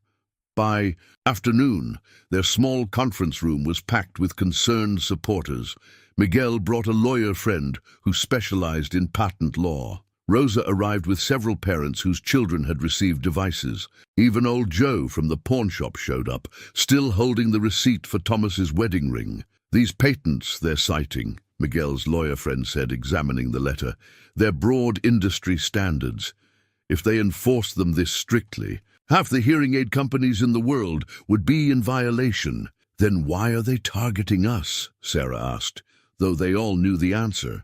Their program's success, especially after Elena's viral video, threatened Meditech's premium pricing model. Every device they provided at cost was potentially thousands in lost profit for the corporate giant. Elena sat at the back of the room, unusually quiet, sketching in her notebook. Finally, she stood up and made her way to the front. "Can I show everyone something?" Thomas nodded, recognizing the determined look in her eyes. Maria's look, the one that had always preceded her best ideas. Elena held up her notebook. On one page was her original drawing of musical notes, from the days when she could only imagine sound. On the facing page was a technical diagram of their device's signal processing system. "Our technology isn't like theirs," she said, her voice clear and steady. "Papa didn't copy anyone's design. He started with what I needed, what all of us needed, and built something new, something that adapts to each person's unique way of experiencing sound." She flipped to another page, showing the modifications they'd made for different users. "Every device we make is slightly different, because every person is different." "That's not infringement, that's innovation." The lawyer leaned forward, suddenly interested. "She's right. Your adaptive processing system, it's fundamentally different from traditional hearing aids. It doesn't just amplify sound, it creates personalized pathways for audio processing." "We have all the documentation," Sarah added, warming to the idea. "Every prototype, every iteration, every test result. We can prove this is original technology." But Thomas was watching Elena, who wasn't finished. She pulled out the video of her choir performance on her tablet. Look at how many comments ask about making sound visible or tactile or processing it in completely new ways. We're not just making hearing aids, we're creating ways for people to connect with sound however works best for them. The room fell silent as everyone processed this perspective. Their program had evolved beyond simply helping deaf children hear. It had become a platform for personalized sensory accessibility. The foundation might help, Sarah suggested. They've dealt with patent challenges before, and they understand the importance of accessible innovation. And the deaf community will support us, Rosa added. We've helped too many families for them to stay silent. Thomas looked at his daughter, still standing at the front of the room with her notebook and tablet. She'd grown so much from the little girl who drew musical notes in silence. Now she was helping articulate their programs. Vision in ways he never could have imagined. The next few weeks were tense. Meditech's lawyers sent more letters, each more threatening than the last, but their community rallied. Local news stations picked up the story, framing it as a battle between corporate profits and accessible healthcare. Other technology companies, smaller ones with more ethical approaches, reached out to offer support. Elena continued her work with unwavering determination. She helped document their development process, showing how each innovation had grown from real needs in their community. She spoke at public forums, explaining how their technology adapted to individual users, rather than forcing users to adapt to technology. The turning point came during a public hearing called by the state's Medical Technology Board. Meditech's lawyers presented their patent claims, arguing that their intellectual property rights were being violated. Then Eleanor stepped to the podium. She had insisted on testifying, despite Thomas's concerns about putting her in the spotlight. She brought her old notebook, her technical drawings, and something else, recordings of her voice from different stages of her journey. This is me trying to speak 3 years ago, she played the first recording. And this is me 6 months. Later, another recording showing clear improvement. And this is me now. She spoke the last words live, her voice strong and clear. Each of these recordings represents a different version of our device, adapted specifically to how my brain processes sound. Every person in our program has their own unique pattern, their own path to connecting with the world. We're not copying anyone's technology. We're creating new possibilities for everyone. She held up her notebook, showing the progression from simple drawings to technical diagrams. My papa taught me that the most important innovations come from love, from really understanding what people need. That's what makes our technology different. That's what makes it important. The hearing room erupted in applause. Even some of Meditech's representatives looked moved. In the end, the board ruled that their adaptive processing system was indeed a novel technology, distinct from existing patents. But Eleanor wasn't finished. After the ruling, she approached Meditech's team with an unexpected proposal. Instead of fighting us, she suggested, why not work with us? Help us make this technology available to everyone who needs it. It was the beginning of a new chapter, not just for their program, but for how medical technology could be developed and distributed. Sometimes, Thomas realized, the biggest breakthroughs came not from defending boundaries, but from building bridges across them. The Meditech executives looked out of place in the community center's modest conference room, their tailored suits contrasting sharply with the workbenches and testing equipment that surrounded them. Thomas sat between Sarah and Elena, listening. As they presented their partnership proposal, "We've been impressed by your program's results," their lead representative said, sliding a glossy folder across the table. "Our research team has reviewed your adaptive processing system, and frankly, it's revolutionary.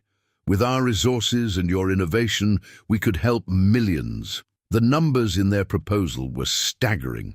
Full production support, international aid, distribution networks, marketing budgets that could spread their technology worldwide. But it was the smaller details that caught Thomas's attention, the careful language about premium models and market segmentation. Elena, who had insisted on being part of these discussions, was taking notes in her ever-present notebook. She raised her hand, interrupting the presentation. What about families who can't afford the premium versions?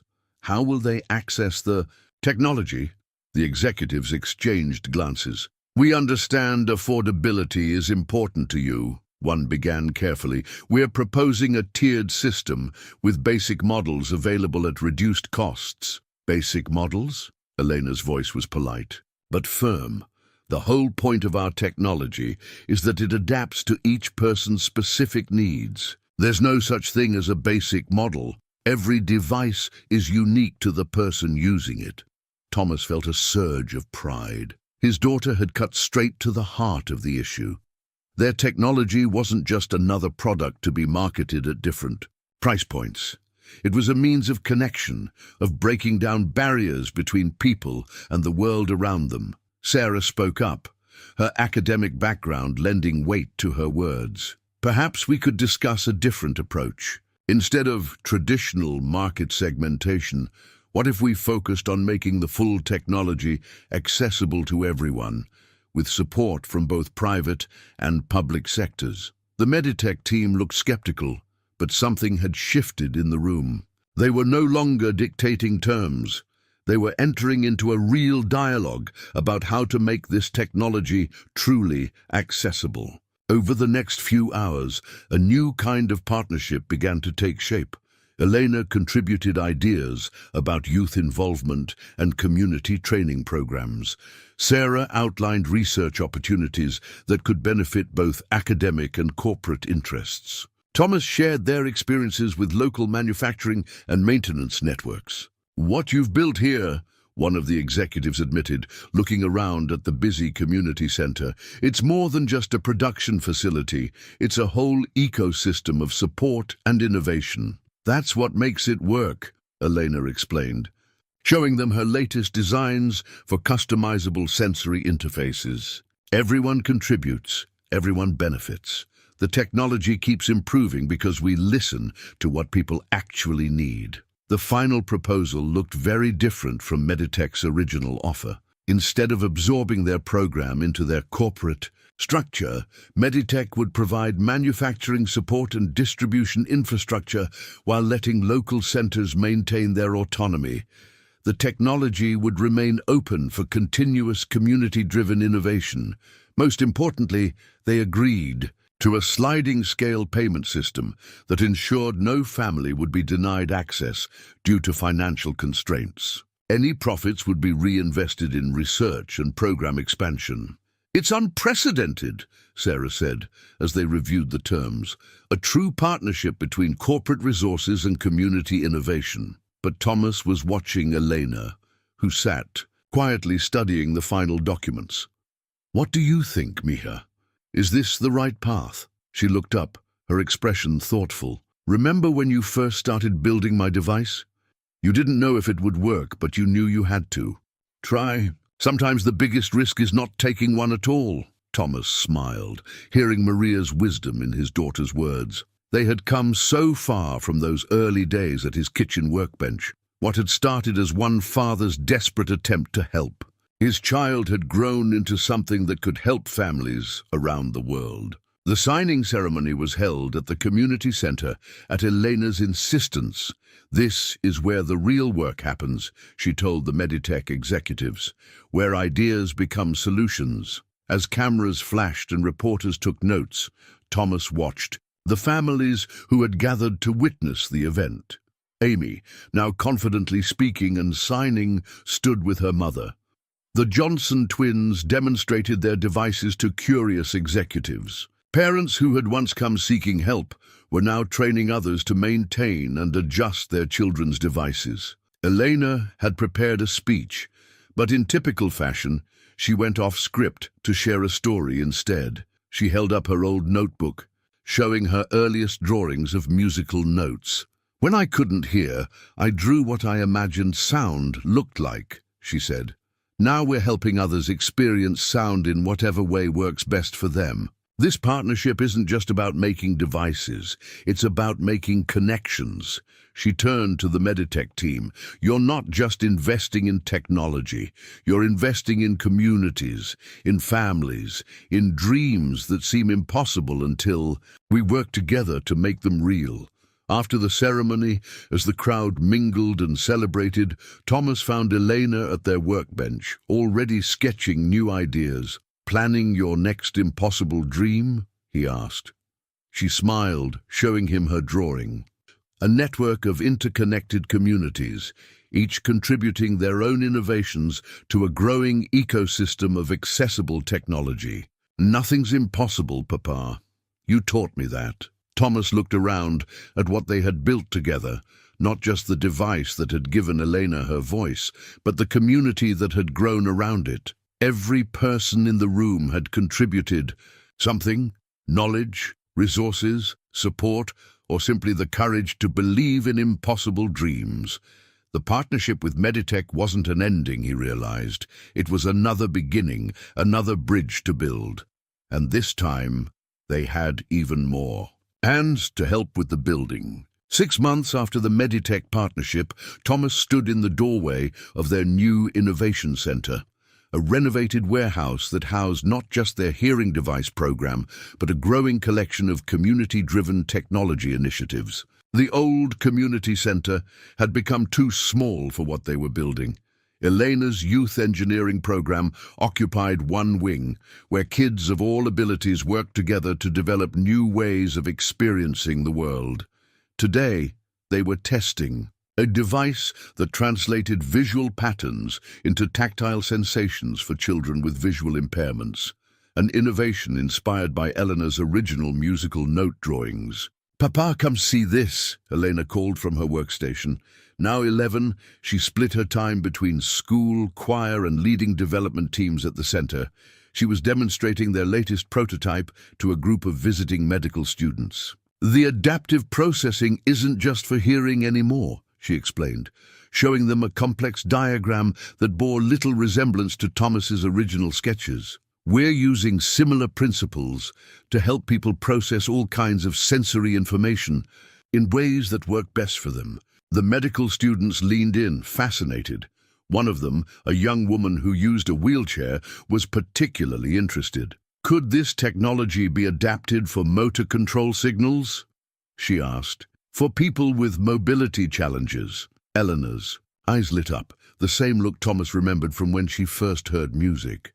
"Actually," she said, pulling out her notebook, "we're already working on something like that. Want to see?" Thomas watched as his daughter explained their newest project, her hands moving expressively as she switched between speech and sign language. She had become fluent in multiple ways of communicating, just as their technology had evolved to serve multiple needs.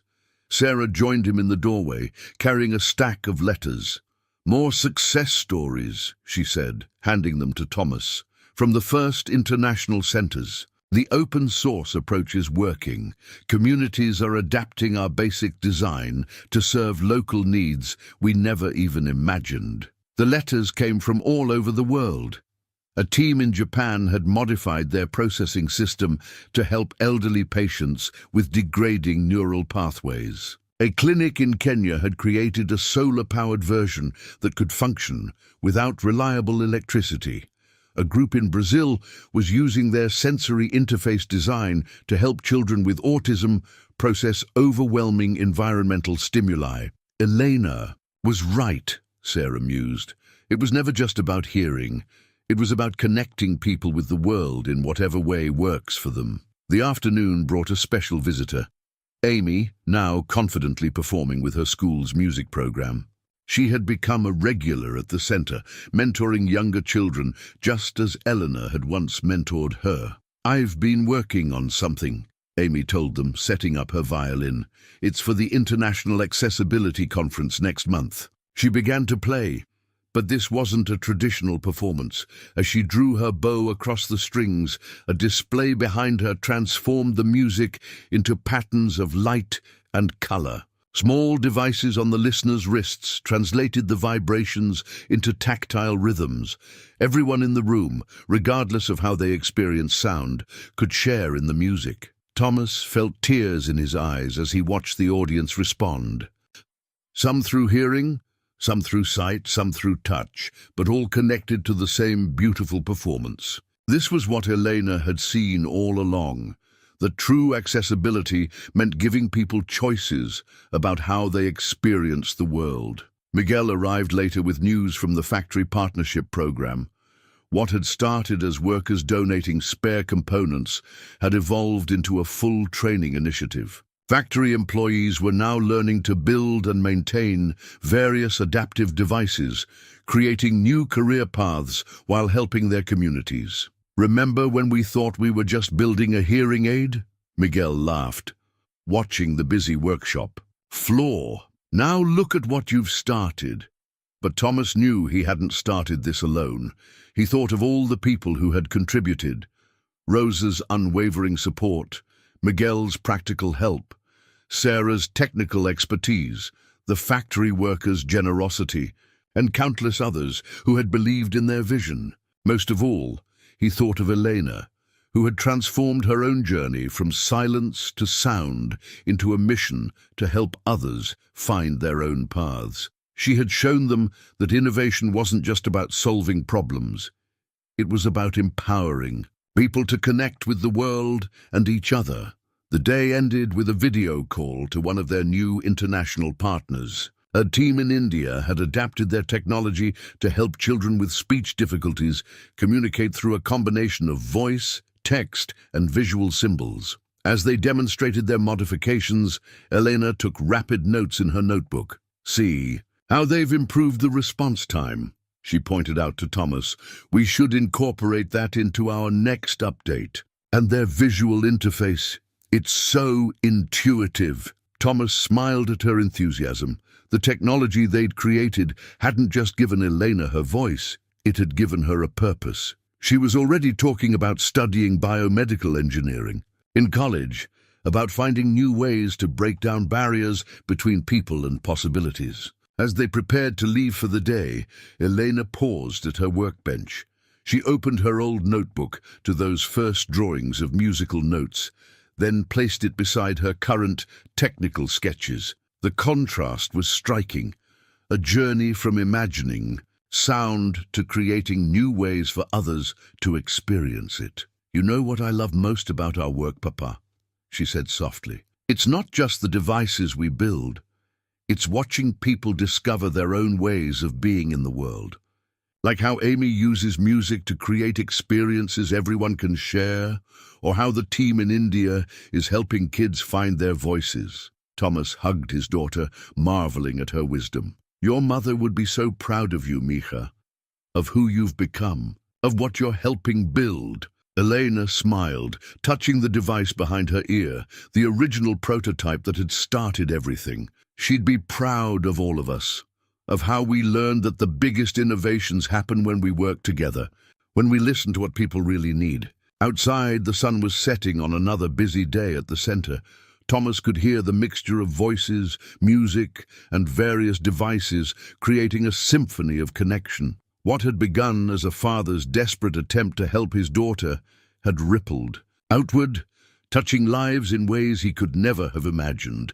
But then again, the most powerful innovations often started that way, with love, with hope, and with the belief that impossible dreams could become reality when people worked together to build bridges across the silences that separated them. The kitchen workbench, where it all began, now sat in a place of honor at the Innovation Center's entrance. Thomas had donated it as part of their first anniversary celebration, a reminder of how the biggest dreams could start in the smallest places. Today, it held a special display. Elena's original notebook open to her drawings of musical notes, alongside the first prototype that had given her voice. Elena stood before a group of wide-eyed children and their parents, telling the story. She never tired of sharing. "This is where my papa first taught me that impossible things become possible when people work together," she said, her voice strong and clear. Now it's your turn to help us discover what's possible." At 12, she had grown into a poised young leader, equally comfortable explaining complex technology to engineers or helping nervous children adjust to their first devices. The International Accessibility Conference had asked her to be their youth keynote speaker, recognizing how she bridged the worlds of innovation and personal experience. Thomas watched from the back of the room as Elena led the families on a tour of the center. She had insisted on maintaining the personal touch, even as their program expanded globally. Every new family still got individual attention. Every device was still customized to its users' specific needs. "Remember when she could only communicate through drawings?" Rosa whispered, standing beside him. "Now look at her. She's helping build the future." The tour moved through the various workshops where different teams developed new applications for their adaptive technology. The Motor Control Lab was testing prosthetics that could provide sensory feedback. The Cognitive Processing Group was working on ways to help people with learning differences access information in personalized formats. Each project built on their original breakthrough, finding new ways to help people connect with the world. In the youth engineering space, Amy was leading a session on musical interpretation. The violin piece she'd composed for the conference had inspired a whole new program of multisensory arts education. Children who processed sound differently could now participate fully in music classes, experiencing rhythm and melody through sight, touch, or however worked best for them. "The technology isn't the most important part," Elena explained to the group. "It's understanding how each person wants to connect with the world. The devices just help make those connections possible." She demonstrated this principle with a new prototype she'd been developing, a system that could translate any form of expression into multiple sensory outputs. As she spoke, her words appeared as text, colors, and tactile patterns, letting each person in the audience access the information in their preferred way. Sarah joined the tour for the technical portion, explaining how their open-source approach had accelerated innovation. "When we share knowledge and resources," she said, "we multiply possibilities. Every community that adopts our technology adds their own insights, their own solutions." The medical students who had been interning at the center presented their projects next. The young woman who used a wheelchair had collaborated with Eleanor on an adaptive mobility system that responded to individual movement patterns. "Elena taught me to think beyond traditional solutions," she explained, "to ask people what they actually need, not what we think they should want." Thomas felt his heart swell with pride. His daughter hadn't just overcome her own challenges. She had transformed them into opportunities to help others. She carried Maria's compassion and his technical curiosity, but she'd developed something entirely her own, a vision of technology that brought people together instead of leaving anyone behind. The afternoon session focused on their newest initiative, a global network of youth innovation labs. Elena had conceived the program after realizing that young people often had the clearest insight into what their communities needed.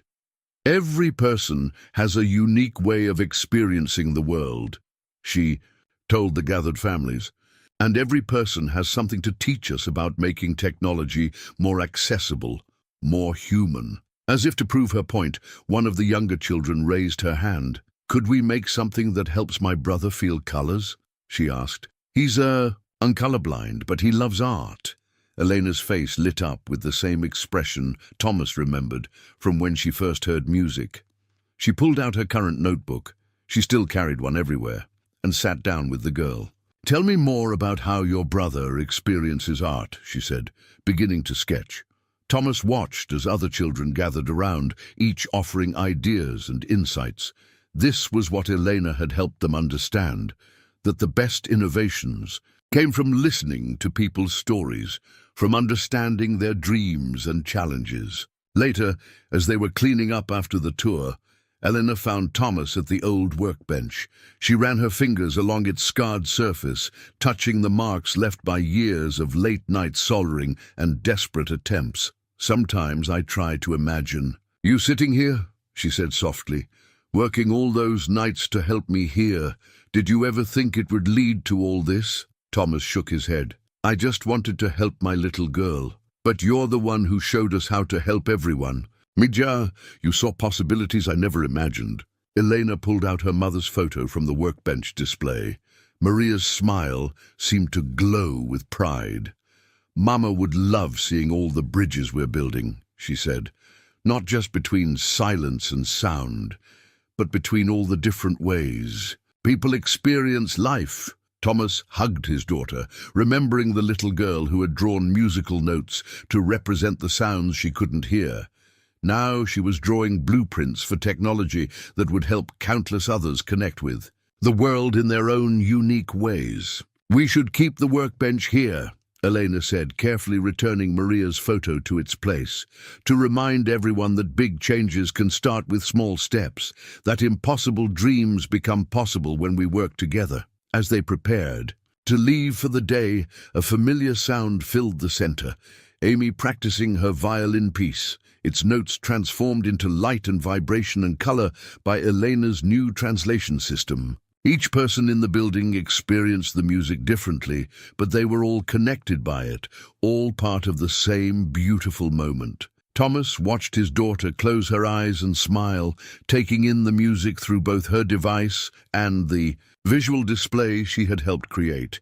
She was living proof that limitations could become possibilities, that silence could become symphony, that one person's journey could help light the way for others. On the evening before the international conference, Thomas found Elena in their home workshop, a space they'd kept even after the Innovation Center opened. She sat at a small workbench, a replica of the original he'd built when she was small, carefully adjusting a device for a young girl they'd met that week. "Just like old times," he said softly, watching her skilled hands work with the circuitry. Elena looked up and smiled. "I was thinking about something Amy said today, about how music isn't just what we hear, it's what we feel, what we see, what we share with each other."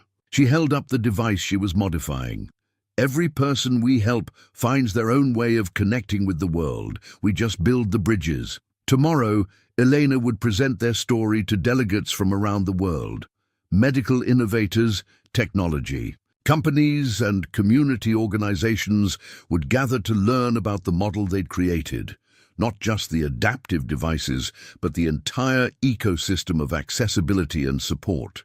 But tonight, in this quiet moment, father and daughter sat together at their workbench, just as they had so many years ago. Elena pulled out her old notebook, its pages worn with use. She'd filled dozens more since then, each one documenting their journey from impossible dream to global reality. "Remember when I used to draw musical notes, trying to imagine what they sounded like?" She traced the faded drawings with her finger. "Now we're helping people experience music in ways I never even dreamed of." Thomas thought of all the bridges they'd built together, between silence and sound, between technology and humanity, between what was and what could be. Each innovation had started with a simple question: how can we help people connect? "You know what makes me proudest, Mija?" he said, watching his daughter make final adjustments to the device. "Not the technology we've created, but the community you've helped build. You showed us that everyone has something to contribute, that everyone deserves to be heard, in whatever way they communicate." Elena carefully closed her notebook and placed it beside the device. "That's your legacy, Papa. You taught me that. Love builds bridges. I'm just helping others cross them." Outside their window, the city lights twinkled like the visual music displays Elena had helped design. Somewhere out there, thousands of people were experiencing the world in new ways, because a father had dared to dream impossible dreams for his daughter. But the real legacy wasn't in the devices they built or the innovations they sparked. It was in the connections they'd forged, the barriers they'd broken, the possibilities they'd opened for others. It was in every child who found their voice, every family who discovered new ways to communicate, every community that came together to build bridges of their own. Elena stood and hugged her father tight. No words were needed. They both knew that this moment, like all the precious moments they'd shared, was its own kind of music.